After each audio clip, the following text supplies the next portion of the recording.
Conservation of energy is today's topic, and it basically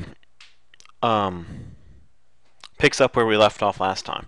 Conservation of energy just says the energy in a closed system, that's key, I'm not going to write this all out, but in a closed system, the total amount of energy can't change. It can change form, so maybe it's potential and it changes to kinetic, and maybe it also changes to something like heat, or who knows, but it doesn't go away. The total amount of energy is constant.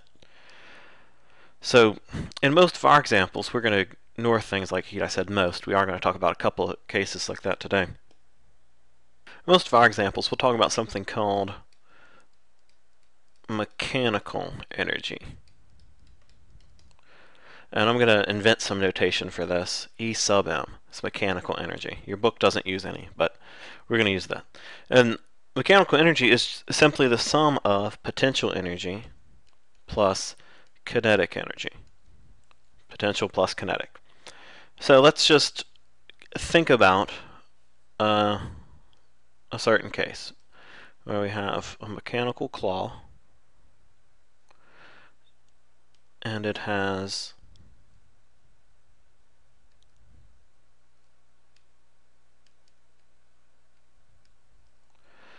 got a green circle in it.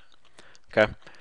While the green circle is held in the air, it's got potential energy. I'll make a number up. It's got potential energy of 10 joules of potential energy. It's not moving, so its kinetic energy is 0. So the mechanical energy, which is potential energy plus kinetic, it's a P, and that's an E,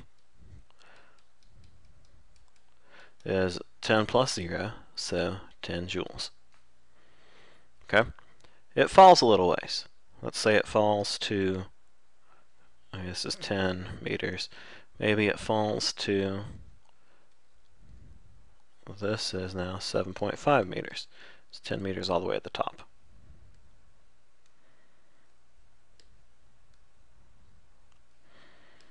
Okay, maybe it's 7.5 meters now.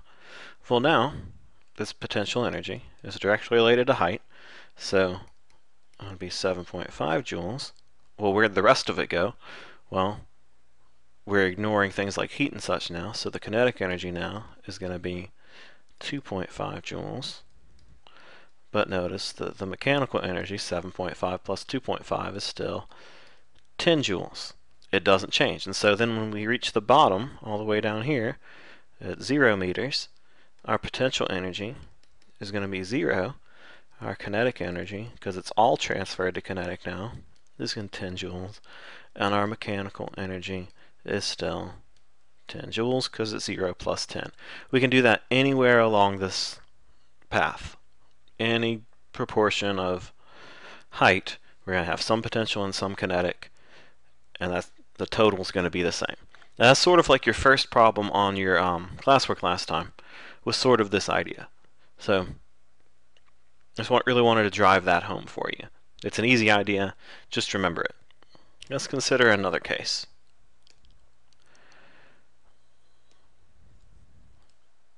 Maybe we have a situation where we have something, and we'll keep with a cliff. And we've got an object that is suspended somehow, maybe with a string this time, at the top of a cliff. At this point, it has some potential energy, and we'll say 20 this time, just for variety. That's kinetic energy at 0. And we know that the mechanical energy is still 20, because it's the sum. Okay.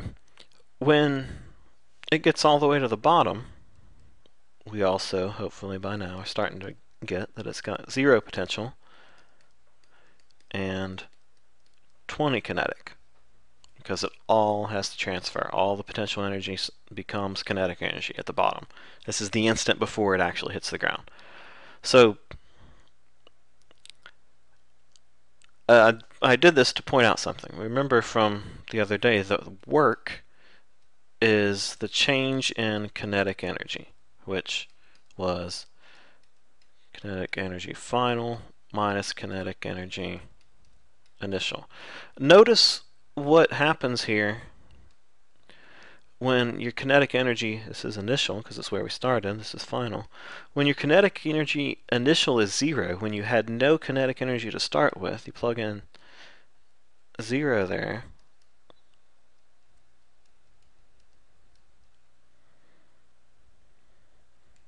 Well, what do we, or it's actually minus, excuse me.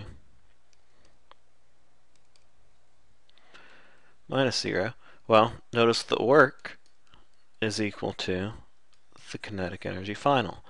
Now, remember, keep this in mind because this will save you a little bit of work, but this is only when the initial kinetic energy is 0.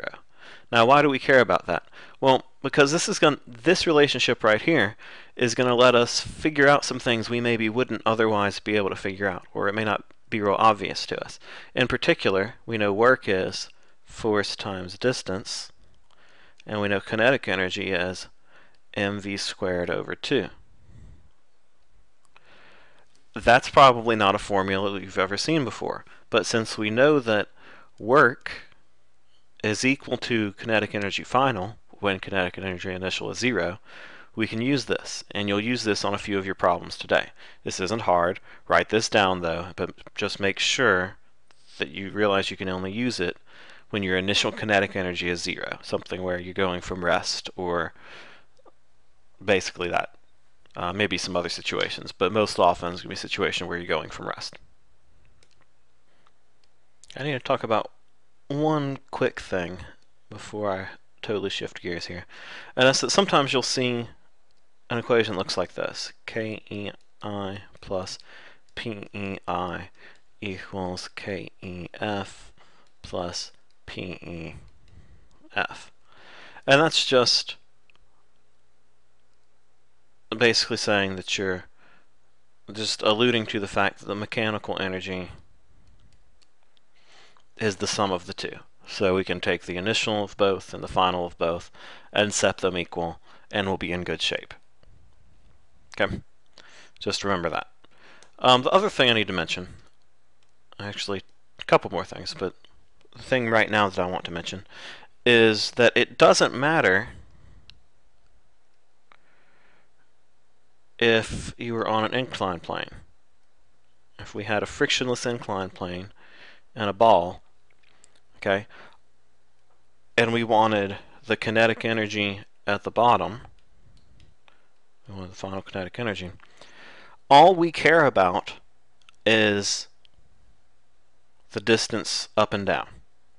So if we knew this distance was 4 meters and we knew the mass of the ball at the top was, or forever, 5 kilograms,